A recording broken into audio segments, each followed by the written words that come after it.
বন্ধুরা, আইপিএল শুরু হতে যাচ্ছে আর আইপিএল এর শুরুর দিকে কিন্তু হতে পারে সবথেকে বড় ধরনের চমক। মুম্বাই ইন্ডিয়ান্সের ক্যাপ্টেন, সত্যি কি মুম্বাই ইন্ডিয়ান্সের ক্যাপ্টেন থেকে হার্দিক পান্ডিয়াকে বাদ দেওয়া হবে এবং সেই জায়গায় আসতে চলেছেন সূর্যকুমার যাদব। সূর্যকুমার যাদবকে নিয়ে অনেকেই অনেক কথা বলছেন যে ওনাকে মুম্বাই ইন্ডিয়ান্সের ক্যাপ্টেন করে দেওয়া খুব বেশি প্রয়োজন, কারণ হার্দিক পান্ডিয়া তো ভালো কিন্তু পারফরমেন্স ক্যাপ্টেন হয়ে করছেন না। এই নিয়মে বড় মন্তব্য করলেন ভারতীয় প্রাক্তন ক্রিকেটার শ্রীকান্ত। তো তিনি কিন্তু এই মন্তব্যটা করলেন, তারপরে কিন্তু একেবারে নিউজ চলছে সব দিকে যে হার্দিক পান্ডিয়াকে বাদ দেওয়া প্রয়োজন। আসল ব্যাপারটি কি আমি বিস্তারিত আলোচনা করছি।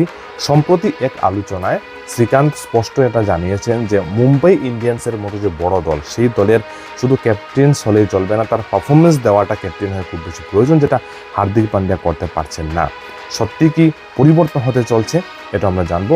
পারফরমেন্স আর নেতৃত্বের উপর নির্ভর করে কিন্তু তিনি বলেন যে যদি হার্দিক পান্ডিয়াকে ধারাবাহিকভাবে কিন্তু দেওয়া হচ্ছে মুম্বাই ইন্ডিয়ান্স, গত বছরে তিনি ক্যাপ্টেন ছিলেন, ধারাবাহিকভাবে তিনি ভালো পারফরমেন্স করতে না পারেন বা যদি তিনি দলকে ঠিকঠাক নেতৃত্ব দিতে না পারেন, তাহলে অবশ্যই ফ্র্যাঞ্চাইজি অন্য কিছু ভাবা প্রয়োজন এবং মুম্বাই ইন্ডিয়ান্সের মতো দল সূর্যকুমার যাদবকে নিয়ে কিন্তু অবশ্যই ভাবতে পারে ক্যাপ্টেন। শ্রীকান্ত আরও সেটা উল্লেখ করেন যে সূর্যকুমার যাদব ইতিমধ্যে টি-20 বিশ্বকাপের যে ফাইনাল ম্যাচ সেখানে ভালো করেছেন এবং নেতৃত্ব এবং দক্ষতা তিনি কিন্তু দেখিয়েছেন। আর আগ্রহী ব্যাটিং স্টাইল এবং মাঠে উপস্থিত বুদ্ধি তার জন্য ক্যাপ্টেন্সির জন্য কিন্তু শক্তিশালী একজন প্রার্থী কিন্তু তিনি রয়েছেন। তাই সূর্যকুমার যাদবকে ক্যাপ্টেন করা খুব বেশি প্রয়োজন মুম্বাই ইন্ডিয়ান্স। শ্রীকান্তের মতে দলের ভালোর জন্য এমন বড় সিদ্ধান্ত কিন্তু নিতেই হবে, সেটা যতই কঠিন হোক না কেন।